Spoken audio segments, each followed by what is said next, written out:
Alright X, I've been debating whether or not to post here since if anyone who knows me reads this, they'll instantly know it's me. And since I signed an NDA, it'd fuck up my future career opportunities, but to be honest, I don't really fucking care anymore. Fuck you John if you screen grab this. I know you use this shitty website religiously. Be me, firewatch in Alaska. Boring as fuck, but at least it pays kinda well. I get my own little firewatch stand in the middle of fucking nowhere. Only contact with the outside world is my huge fucking ham radio, the free Wi-Fi, and the guy who delivers my supplies every 2 weeks. Beer, food, water, etc. Basically, I'm paid to live in a huge fucking tower, all expenses prepaid, and occasionally look around for smoke or possible fires. The tower is cozy as fuck, cool in the summer because of how fucking high up it is, and warm in the winter because it's insulated and has an electric heater. No fireplace, for the obvious fucking reasons. So tall that I don't have to worry about any of the wildlife. The only thing I'm actually forced to do is an hourly radio check, since if I don't respond they'll send a whole fucking SWAT team to go check up on me. I'll explain later. You can basically do anything you fucking want up here since there's no one around to actually monitor you. Okay, time for the spookies. Be me, first month of the job. Kinda spooked out because of how fucking isolated I am. Just shooting the shit and definitely not masturbating when I hear something huge slam into the bottom of the tower. Whole thing shook. What the fuck, .jpg? Decided to go take a look since I don't want this fucking tower collapsing while I'm stranded with the next visit from a supply guy in a month. Take a flashlight and my company's standard Remington hunting rifle. Climb down the steps and point the flashlight at the wooden beams that hold the tower up. It's smeared in blood. Looks like the front of your car when you plow through a deer at full speed. What in tarnation.mp4? Mangled deer corpse at the base of the steps. Holy shit. Absolutely torn to pieces. Only a few patches of skin still on it. 2 legs missing. The head has been ripped in 2 from the center down. Hardly resembles a deer. Only knew it was a deer because its antlers had been snapped off and shoved into its throat. There are intestines and deer guts stuck into the beam supports. Something threw the mangled deer cadaver into the fucking beams. What in the actual fuck? Loud footsteps in the deep snow coming from the tree line around the tower. Oh shit, oh shit, oh shit. Take rifle off my shoulder, pointed at the tree line. Shout out whatever is over there to fuck off as I slowly back up to the stairs. Chamber round. Yell I have a gun. Fire a warning shot into the woods. Hit something. What the fuck, .jpg? Thing fucking squeals loudly. Actually causes my ears to bleed. Okay, fuck this. Run upstairs. Something fucking runs after me. Don't turn around. Run inside, lock the door and close the shutters. Loud roaming from the bottom of the tower. Sounds like a mix of a bear's death cry, an oak, and a person getting CBT, don't ask. Thing starts climbing up the stairs. Shit. There's a small gate about a third of the way up meant to stop bears and shit from walking into my fucking living room while I sleep. It doesn't know how to open it. Fucking praise keck. After about an hour of it trying to push the gate open and it fucking scream roaring at me, it finally leaves. Don't go outside until the next day because it could be trying to bait me out. Deer is gone. Guts are gone. Blood smears are still there. No tracks because of the snowfall. Go back inside and play Skyrim. Act like it never happened. The first pick is the closest to my work environment since I'm not using real picks because I don't want you Anons calling the park ranger station up to tell them Tower 7 is snitching. Sure thing Anon, I guess I should elaborate on why park rangers send a fucking SWAT team to check on you if you don't respond to an hourly radio check. Hourly radio check. Basically just responding to Tower 1, our coordinator, when he says our tower number. It's just shitty roll call. Tower 4 doesn't respond. It's the 6 AM check, he's probably still sleeping, which is normal for Tower 4. 3 checks later. He's still sleeping. Okay, what the fuck? Tower 1 says that I and Tower 8 should go check on him if he doesn't respond to the next one since we're the closest. Next check comes and he doesn't respond. Whoa fuck, .jpg. Tower 8 rolls up in their shitty Land Rover and drives us to Tower 4. Pull up outside Tower 4. Huge fucking blood trail leading from the stairs and into the woods. Holy shit, .mp4. Go up the stairs while Tower 8 tries to find where the blood trail ends. The bear gate had been torn off and is currently up a nearby tree. What? Climb upstairs. Slowly enter the living room with my handgun. We have to keep it on us at all times. The door is already open. Or rather, it isn't there. Enter room. It's fucking carnage. Blood and bits everywhere. There's half a fucking hand on the floor. No body. Seems like something burst into the room, tore up Tower 4 and dragged his body out. Remember that Tower 8 is literally following the trail of whatever could tear through a thick wooden door. Oh fuck that JPEG. Jump down the stairs and yell. She's staring off into the woods, gun drawn. Says she's not going there because there are bears and wolves and shit. Wise. Call it in on a radio. An hour later, a literal convoy of armed parked rangers arrive. Tell us to fuck off. Never hear anything about it again. Have to give some shitty story to the others that he retired at 22. There's still more. Since you've been a good boy, I'll keep going. Time to introduce you to the guy. The guy is literally just a fucking guy with a burnt face who wears a suit. It looks like he's been in a fire or something because his face is scarred as fuck. He doesn't say anything. He just watches you from a distance, normally from the tree line, and writes in his clipboard. Every single tower has seen him. Apparently, according to Tower 1, he's been spotted here since the 50s. I've tried approaching him a couple of times, but he'll just walk behind a tree or a rock and fucking vanish. Looks like the Jim Carrey mask guy from Metal Gear Solid 6, just without the mask he wears. I've only heard him speak once. I was slowly approaching him from behind, trying to get the jump on the fucker, when he turned around, looked at me and said, "Cougar," in a Norse-Russian accent, turning around and walking behind a rock. What the fuck? Turn around. There's a fucking cougar a few feet away from me. It prob's been trailing me as I followed him. It runs the moment I point my rifle at it due to fight or flight. I don't know if he saved me or tried to get me killed. Thanks, Jim Carrey the Mask. No one knows who he is or where he came from. He just shows up, looks at you, and writes in his clipboard and fucks off. The closest he's ever gone to someone was when he walked out of Tower 3's toilet and just left through the front door, or the time he appeared outside my fucking window watching me sleep. The local Inuit folks seem to know about him, but they refuse to say any more than, "Oh, him." Right. Aside from that, he's been here well before why showed up, and has just been a part of the local tribe's life for eons. They won't give the name they have for him or any stories about him. They'll just tell you to keep your distance and not to piss him off. I know it's boring, but that's literally it. You'll see him around 8 times a month, then he'll disappear for 4 more.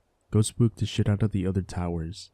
You'll see him around 8 times a month, then he'll disappear for 4 more to go spook the shit out of the other towers. Tower 9 leaves him little goodie bags of spare food, etc., which he's seen him pick up and eat, so that's cool. Be me. Finish up the 8 p.m. hourly radio check. All the other until 6 a.m. are optional cause sleep is a thing. Load up Skyrim since it's the only game I can play. The Wi-Fi is down due to the snow. Play for like 2 hours. Knocking at the window. Don't care. It's probably the guy or something, he does this often. Knocking continues. Ignore it. Loud slam at the window. Holy shit, okay, you've got my attention. Open blinds expecting to see the guy in his stupid fucking clipboard. He's not there. Scan the windows. Nothing. Nothing. Nothing. Child peeking through the corner. Nothing. Nothing. Wait, what the fuck? Snap back to window. Kid stops peeking the moment it realizes I've spotted him. Oh shit, .mp4. Override my gut telling me not to go outside. If there's an actual fucking kid out there, it'll die. And I don't want a frozen kid corpse on my stairs. Open door. Absolutely nothing. What the fuck? Call out. Still nothing. Here's scuttling behind me. Turn around. Dead bird on the floor that wasn't there before. What the fuck? There's a gift tag on it. A gift from me to you. Oh, fuck this. Go back inside. Bring bird with me because I don't want to piss off the ghost kid. Shut blinds. Go to sleep. I still occasionally get knocks at my window at god-awful hours of the night from time to time, with little dead bird gifts every 4 knocks. Pick is the type of bird it was. Be me. Go for a walk because me bored. Tell radio I'm going on a walk so they don't send a fucking army. It's summer so no snow. Still bring the rifle because of bears and shit. Have fun taking pop shots at the deer to scare the shit out of them. Stumble across a huge camper van. We're not accepting campers cause COVID, so I go investigate to make sure it's not a hobo or cultist. I'll get into that soon. Place looks old, yet new. Go inside after checking some of the tents outside. Looks like someone's been living here. Empty cans in the corner. Sleeping bag on the couch. What that JPEG? Doesn't stink like shit surprisingly. Old diary on the table. Take a read. It's from one of the people who used to work here. He got promoted from firewatch to park ranger and then retired. Have fun reading through his journal. It's about him coming back because he missed the openness of the forest. Starts talking about some guy in a suit in the woods. Realize it's probably the clipboard guy. He mentions chatting to him. He doesn't do that, but okay. Pretty cool. Last entry was a few days ago. Says he's going on a hike tomorrow to look for it. No later entries. What the fuck? Leave because it's getting late. Go back a few more times, nothing changes. He doesn't come back. A few weeks later, basically forgot. On roll call when someone mentioned that an old colleague went missing. Oh shit, who? It's the journal guy. Wait, what? It's been months and they still haven't found him. I gave the journal to the park rangers in case it could help. They sent me an email the next day and said that telling anyone about the campsite or the journal would violate my NDA. I didn't mention the campsite. Rip Roger of Tower 11. Pick as the model of the camper van. Okay, fine, I'll talk about the cultist. Be me. Radio call from Tower 8. What the fuck does this bitch want? Anon, get to the lake now. Okay, sure. Walk down to the lake. Holy shit, .jpg. Park rangers are holding a group of roped figures at gunpoint while local police call something into their radio. The guy from Tower 5 is also there. Looks like shit. Then realize that there are a bunch of stone pillars that weren't there yesterday. What the fuck, .jpg. Go ask one of the park rangers. He's surprisingly chill. Explains that the Tower 5 guy had gone for a walk through the 4th sector, the area me and Tower 8 manage, and happened upon the roped guys sacrificing a wolf. Roped guys proceed to flip shit. One runs at him with a knife, stabs him in the thigh. Tower 5 guy proceeds to shoot him in the chest. All the other roped guys are now pissing themselves because Tower 5 guy has a semi-auto rifle and is now screaming at them as his leg starts bleeding. Tower 8 hears the commotion and calls it in. That's when the park rangers arrive and hold them all hostage. They pull the shot guy into one of the trucks and provides first aid. Tower 5 guy is a former Spetsnaz who's living out the rest of his days in retirement in the Alaskan woods. Go figure, so he's perfectly fine. Did all the first aid himself while warding away knife-wielding cultists. Park ranger tells me to leave. I'm not gonna argue with the park rangers, so I fuck off. Fill Tower 8 in once I get back. Later find out all the rope guys got off scot-free because one of the people in the local police force is a member of the cult and used his admin powers to save them from jail. All they had to do was tear down the stone pillars and promise to never come back and they could leave. Apparently their cult is the 3rd largest faith in the region, with the native religion and Christianity ahead of it. They worship some water god called Malak or something like that. I don't know its name. I could tell you some stuff about the native faith. It's kind of interesting. Local natives have a pretty small pantheon of gods. It comprises of Thol, the god of snow. He's like the Allfather. He's like a king sitting on a throne made of pine trees. Tomaka, speaker of Thol. Thol doesn't speak in a way humans can understand, so Tomaka translates for him. He's a bird/guy wearing a bird mask, who's in a dress with no armholes, who has a scabbard on his left side. Flumini, the wife of Thol. She's the god of warriors, mothers, and lakes. She's a woman with one arm riding a huge elk that's larger than a tree. And then there's Todi. The natives refuse to say his full name, so they just shorten it. He's the god of fire, rot, mold, and decay, who's currently chained at the bottom of the lake in my sector. He has cougars and other lesser gods do his bidding since he can't do shit under the lake. Thol, Tomaka, and Flumini all live in the mountains away from humans because their voices scare them. They're all mute aside from Tomaka. Be me, depression.jpg. GF at the time left. No friends because job means I'm far away from anyone for months. Isolation is getting to me. Decide enough is enough. Take a rifle and head into the woods. Find a nice clearing to do what I'm gonna do. Put the barrel in my mouth and about to pull the trigger when I hear footsteps. Turn around and see an old man with a huge white beard wearing a bear pelt robe approaching me. Quickly hide rifle cause I can't bear the embarrassment of being caught failing at killing myself. Dude walks up and says, "Can I sit with you, child?" In a deep German accent. "Sure thing, Santa." The man chuckles and sits with me. He's got a cool looking eye patch on one of his eyes. He starts talking to me, just casual convo. Talk back, chatting about sports, etc. Ask what I'm doing out here on my own. Say hiking. He says he knows I'm lying. Proceed to vent to the old man about how shit my life is.